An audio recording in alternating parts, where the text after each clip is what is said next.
Hi, everyone. Welcome to my LinkedIn Live. I took a little bit of a break. So, throughout July, I didn't do any LinkedIn Lives, but I'm delighted to be back. And I'm back with Lorenzo Conti. Thank you so much for joining. Do you want to introduce yourself and tell us a little bit about what you do? And then we'll get straight into it. Thank you, Yukami, and everyone. Very glad to be here. I am founder and managing director at Crover, where we have developed the world's first subterranean drone, or underground drone, as some people call it. We call it a Crover as there's no dictionary word for that. And we're specifically using it to help grain storage operators maintain the quality of their stock by having the little Crover robots swim through grains, monitor their conditions, and help maintain their quality. Yeah. Fantastic. So we're going to get into that. We're going to break that down, Lorenzo, so that people can understand the amazing stuff that you're doing. You just recently concluded your crowdfunding for your business, and the success has been phenomenal. Do you want to share a little bit about what your target was and what you actually achieved?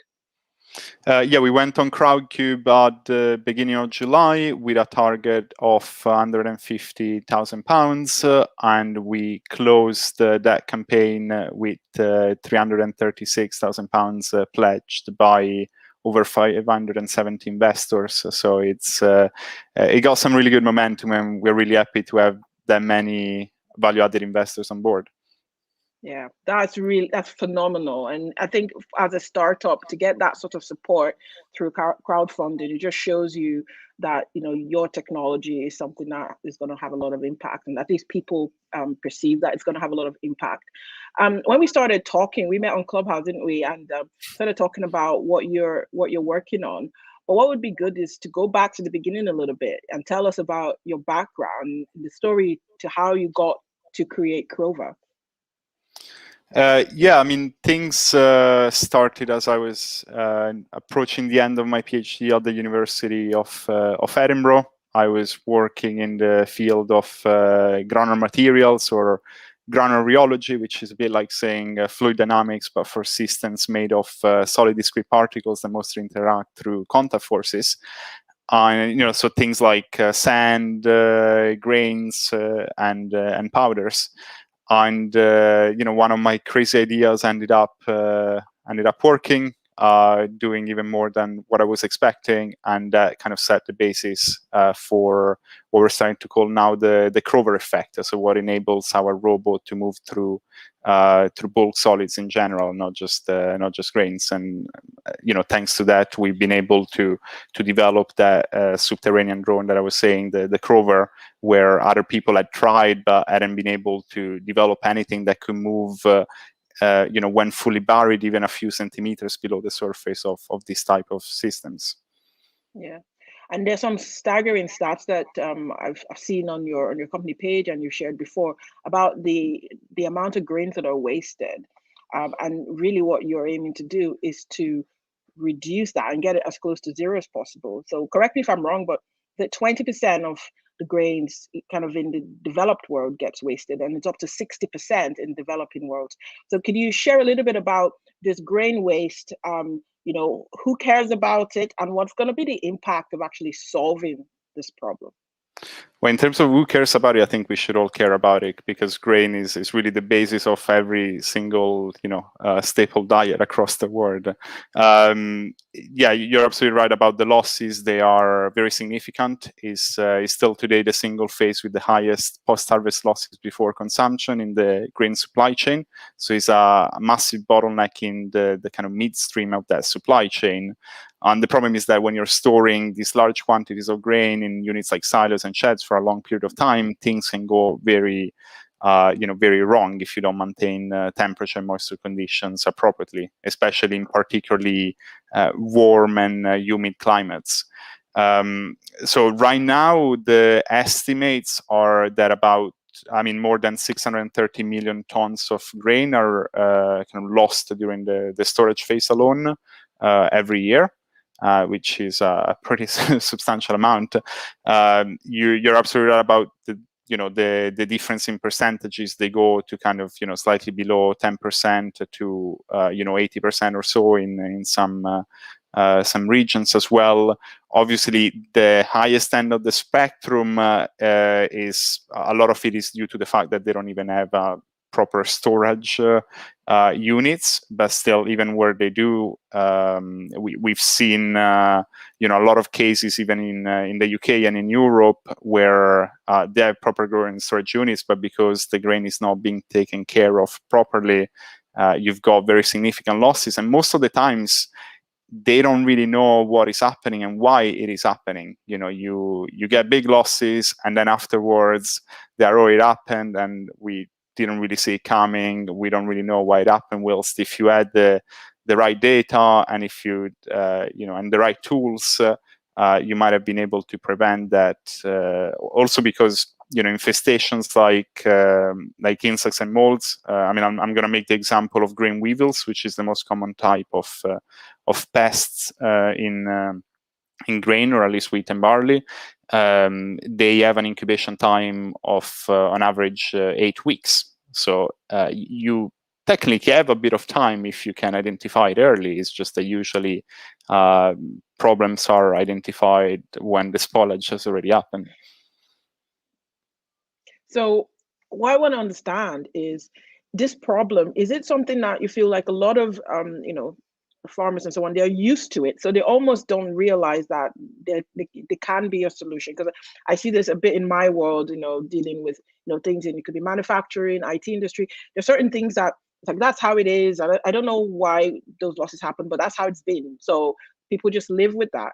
Is it a little bit like that with this? It sounds like it might be. Yeah, it sounds like we've been talking to the same people almost. Yes. People often talk about it being a sort of assumed loss. So because it's always been happening, they haven't had up to this point any way of preventing it properly.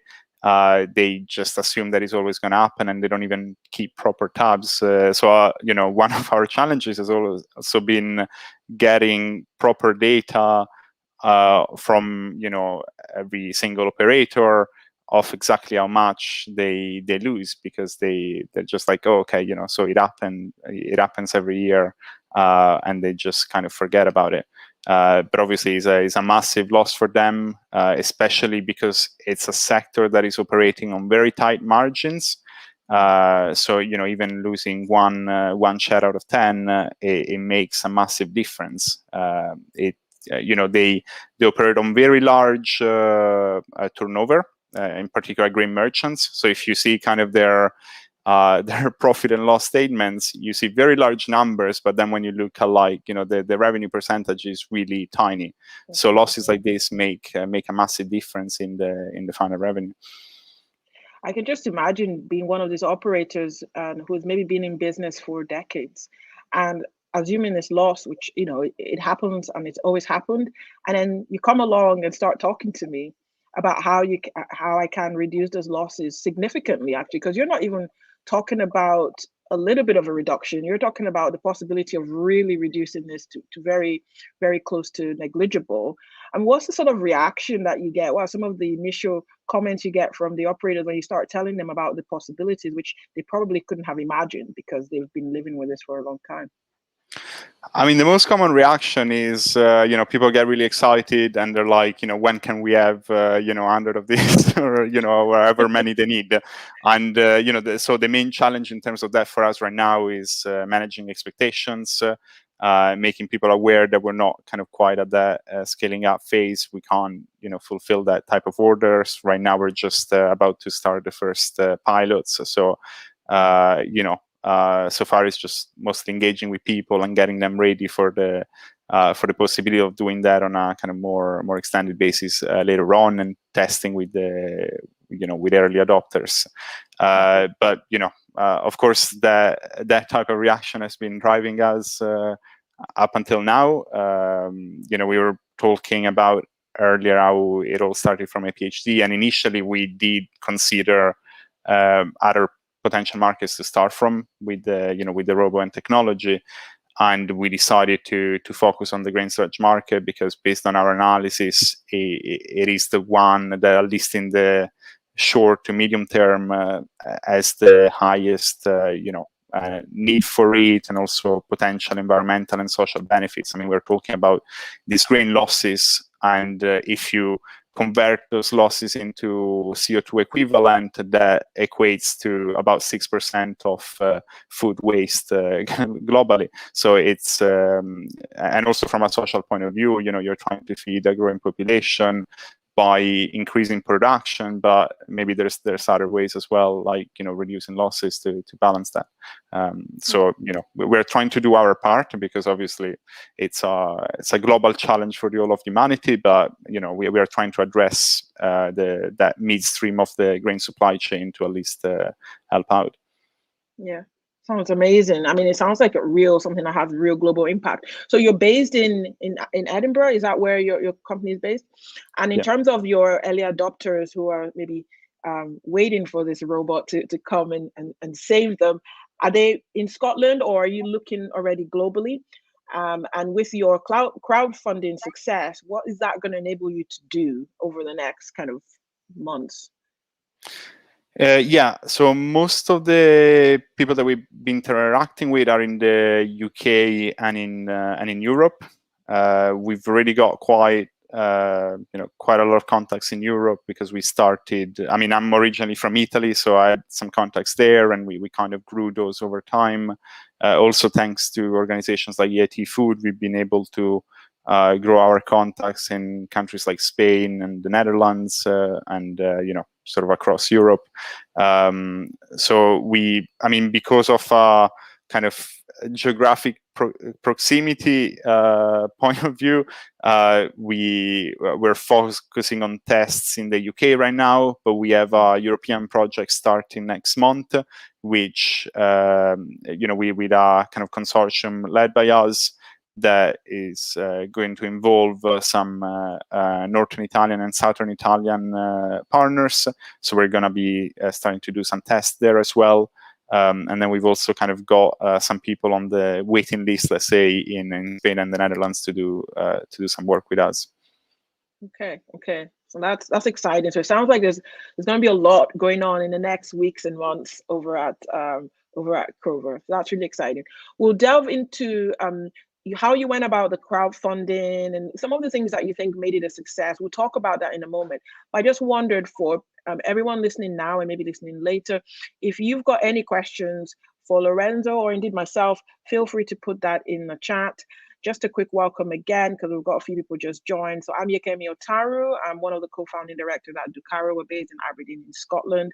We're a sales and marketing consultancy, and we work with a lot of companies around technology. We help manufacturing, IT type companies. I'm also the founder of Business Scotland on Clubhouse, and that's where I met Lorenzo, who's doing really exciting things around kind of food waste, and he's based in Edinburgh. So that's just a little bit. So please go ahead and put your questions in. Lorenzo, I wondered if we should show a video of what this robot is. So some people might be trying to visualize exactly what it can do and maybe not able to do it. So can I go ahead and maybe share this video? Yeah, sure thing. So excellent. So I'm just gonna hit play on this. Not very long, so should be fine.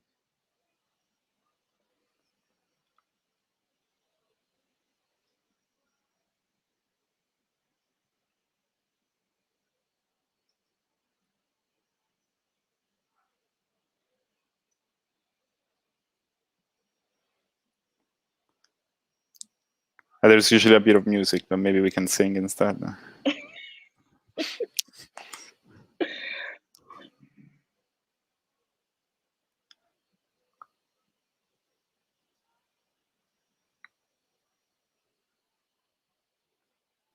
So this is a bit of an outdated video. We changed the design. This is from September last year. So we changed a bit slightly, but we haven't kind of shown the most up-to-date design publicly yet, because there's still a bit of kind of IP to be protected in that. But yeah, this is a bit of food touch from some of the tests that we were doing at the end of last year, especially with the satellite farms from the Agri Epicenter network of farms. Okay. And to what extent do you get involved in how the grain is actually stored. Do you provide any advice, consultancy in how they actually store the grain? For now, no, because we are, we were trying to go very lean and focusing on kind of the first key features, which is that, temperature and moisture monitoring, and just mostly providing that data, and also providing a level of mixing of the grains, helping them with the kind of health and safety of the operations, because most of the other current methods require a person to physically walk on top of the grain bulks, and if you fall in those, so there's nothing that can save you really. In the more industrial sites, because of that, they don't really allow people to walk on those either. So in a lot of situations, there's pretty much nothing that they can do to monitor the grain. But yeah, I mean, we have plans to implement kind of advice on the platform based on the data, in terms of suggestions of what you should do based on the situation. But that's not something that we have implemented yet. I mean, we've done a little bit of machine learning and that type of stuff on the data, but not quite to that point yet. Okay. So in your journey so far with Crover, what would you say has been, I guess, the biggest challenge that you had to overcome, or maybe are still overcoming with getting this product, creating, maybe you created a minimum viable product, maybe, some manufacturing challenges. What would you say has been some of the biggest challenges you've come across, and have you overcome them? I mean, we undertook not the easiest of journey, I would say.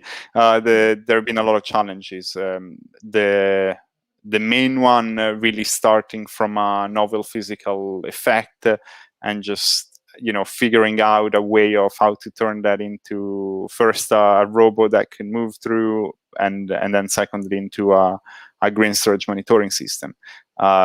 Being pioneers and the first in something usually means that there isn't a guidebook on how it's supposed to be done, and also there isn't a set list of what the challenges might be. So all these things we had to discover and find solution to ourselves. So we kind of had to write the guidebook ourselves as we went along, and there have been, and there continuously are, kind of unforeseen challenges. We've managed to solve a lot of those, so we're quite glad with that. It took quite a bit of time, but we've also managed to put together an amazing team, and now we're going at a great pace. So I would say that has been, we were talking about crowdfunding. One of the challenges has been getting enough funding to put together the team required to do this, because of the multiple aspects involved in the system, is the kind of thing that initially myself and Artyom, my co-founder, sort of we tried to do ourselves for quite some time, but then we were both going a bit slower than we might have wanted to. And also, there's some specialist things, like from a certification point of view. Right now, we're working towards, ATEX, or what is now in the UK EX certification. That it is very specialized, and if you don't have enough experience in that, you can get it pretty wrong, and it can be very expensive. So now we're at the stage where we're able to put together a team with the essential required competencies to do the job properly as it should be done.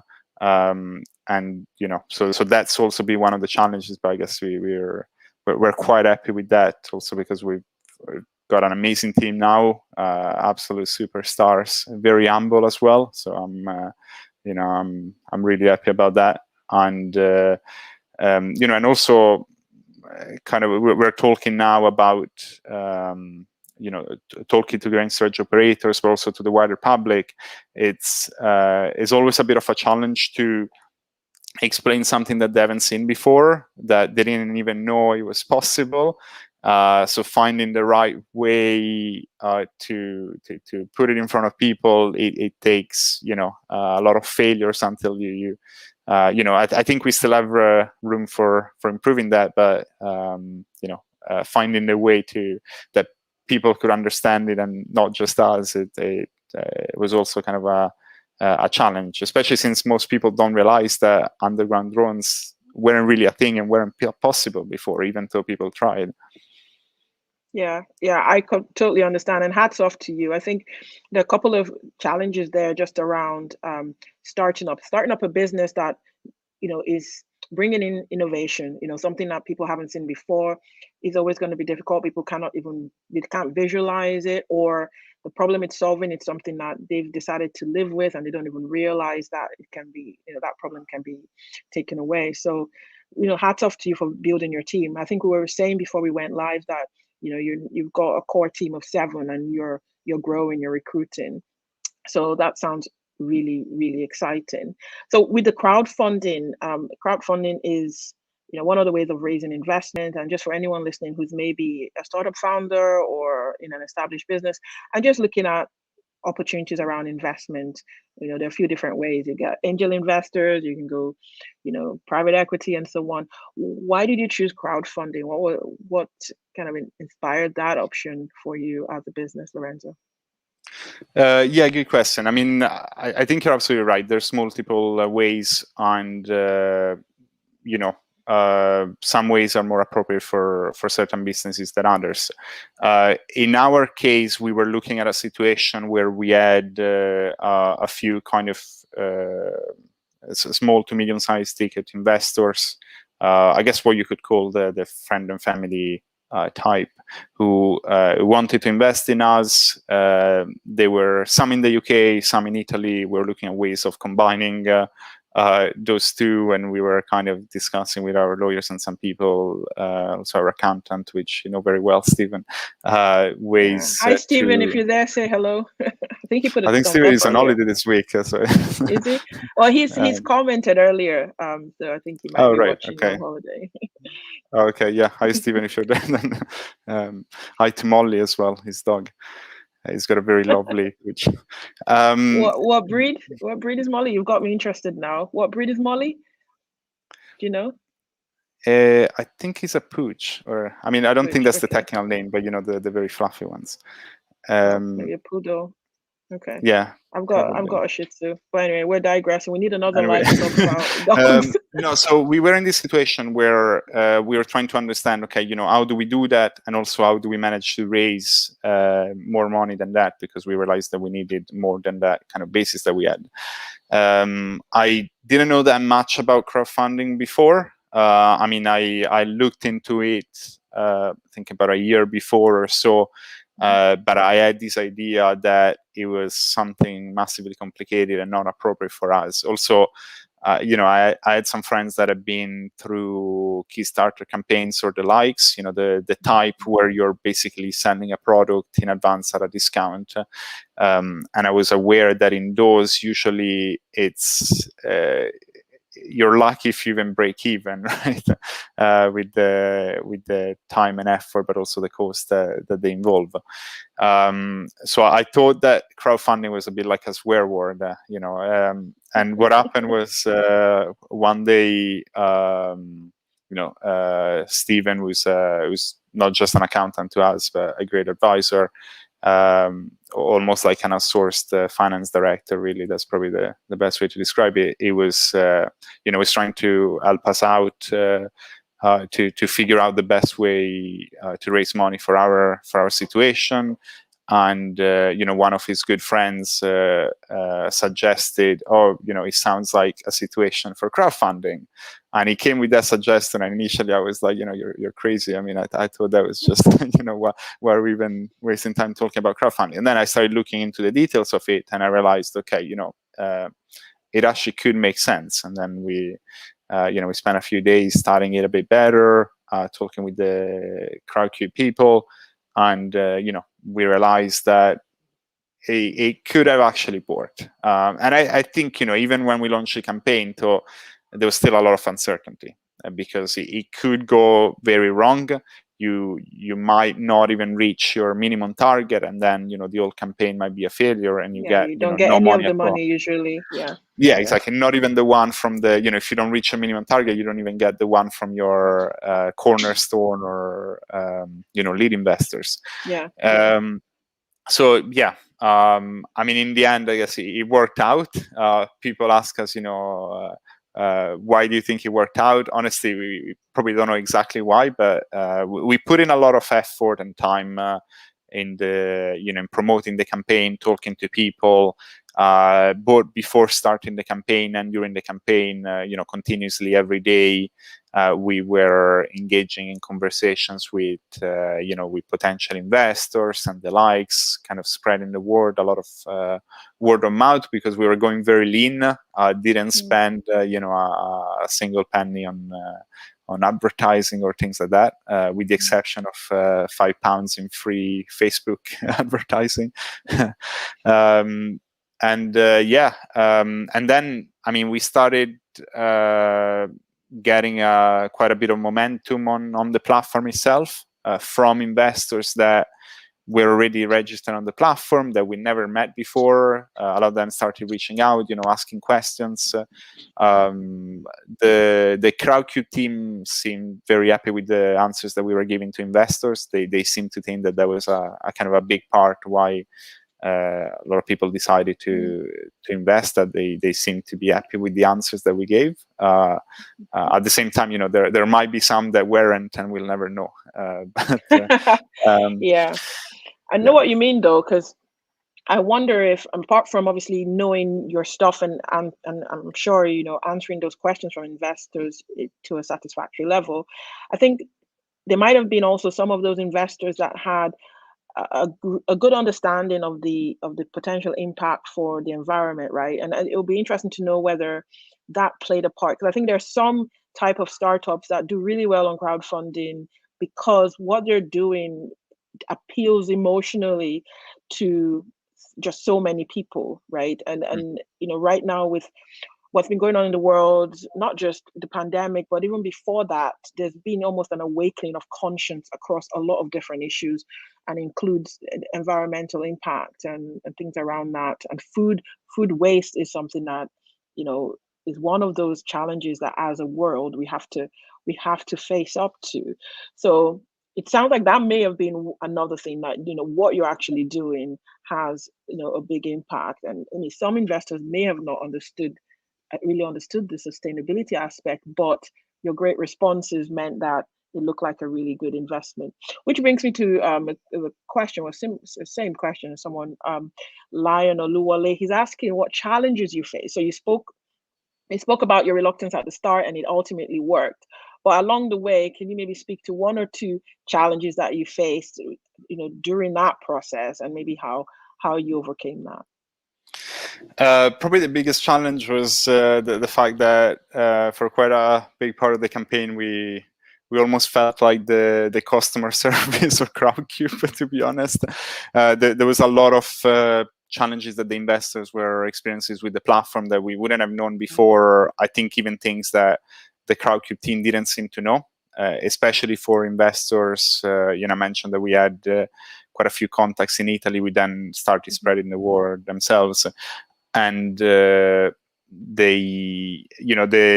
platform is very well designed for investors in the UK, but for people abroad, that they incurred a lot of challenges, which even the CrowdCube team didn't seem to know the answers to.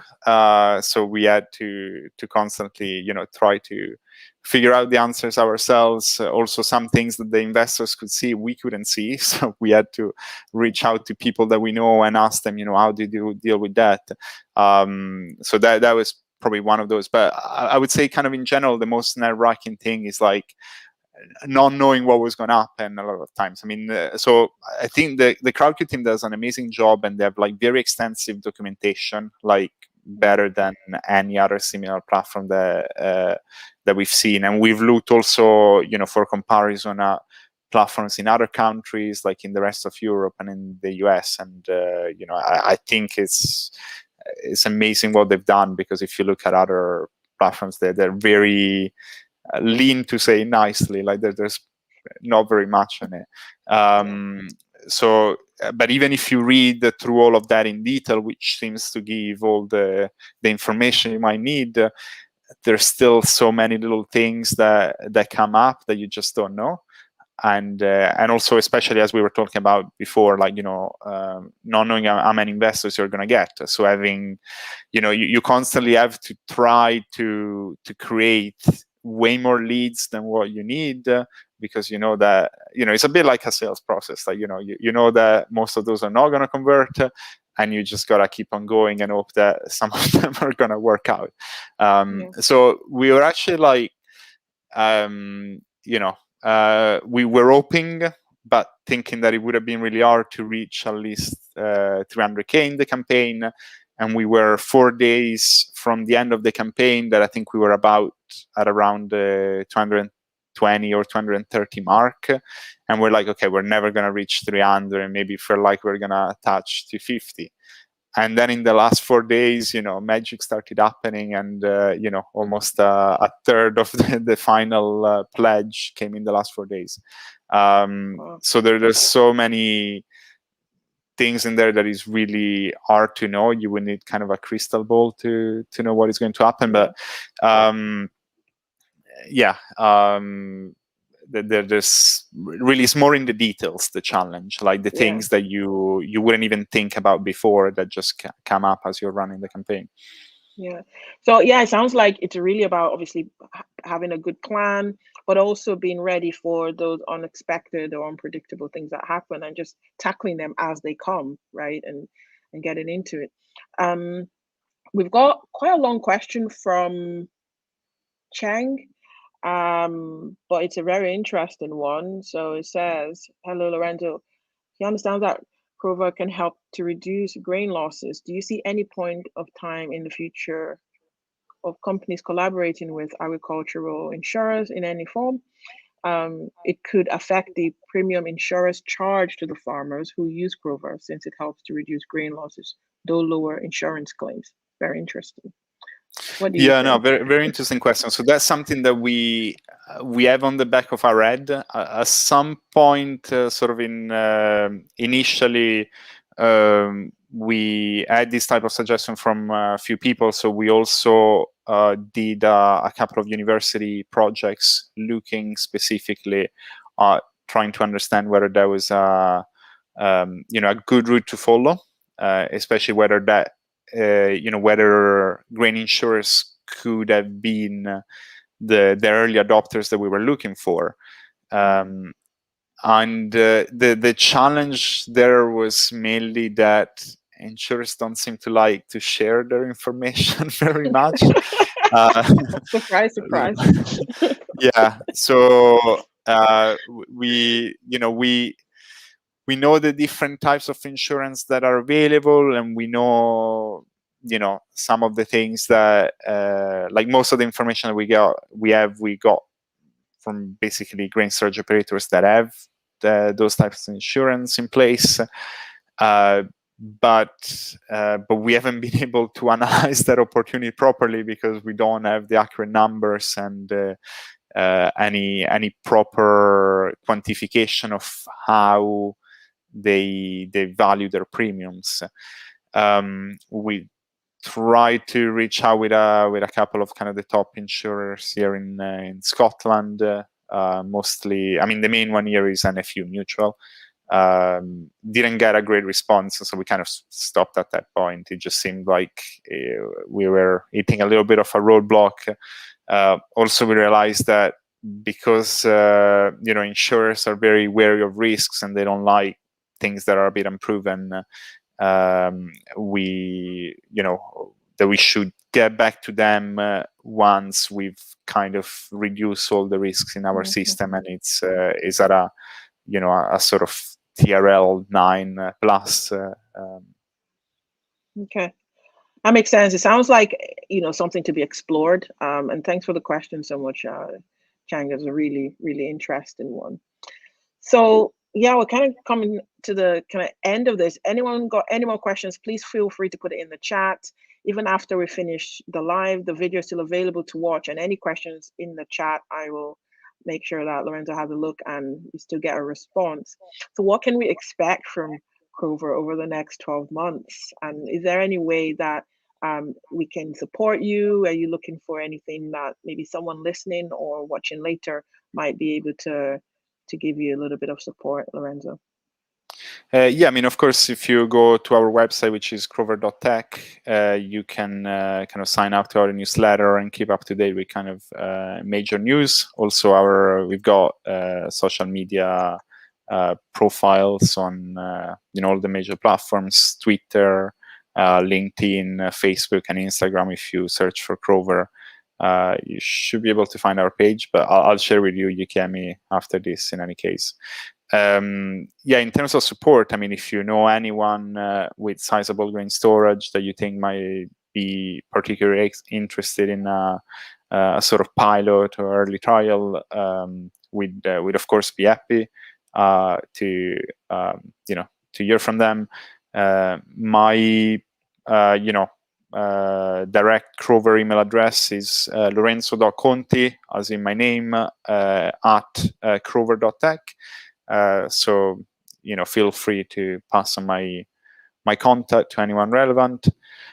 And yeah, in terms of things that you might expect to see from us, probably better videos than the one you saw today.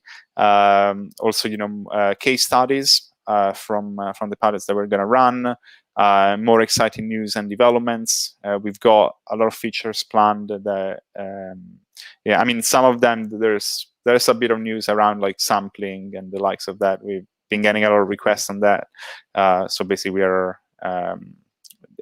that should become more ready in the next 12 months, and also yeah, well, we're going to try on the side with a bit of kind of university projects to advance some of the other potential applications. But obviously, with the resources that we have right now, our team is focusing on the grain storage market. But if we can get a Crover on Mars in some years, that would be a pretty good target for us. That would be very cool. That would be very cool. Thanks so much, Lorenzo. I appreciate it. Anyone that wants to connect with Lorenzo, feel free. I'm sure he'll be happy to take your questions within LinkedIn messages or just connect with him. And you shared your email address, which I will put in the chat shortly. Thanks everyone for watching today. I will be back next week with another LinkedIn Live. Bye everyone. Thank you.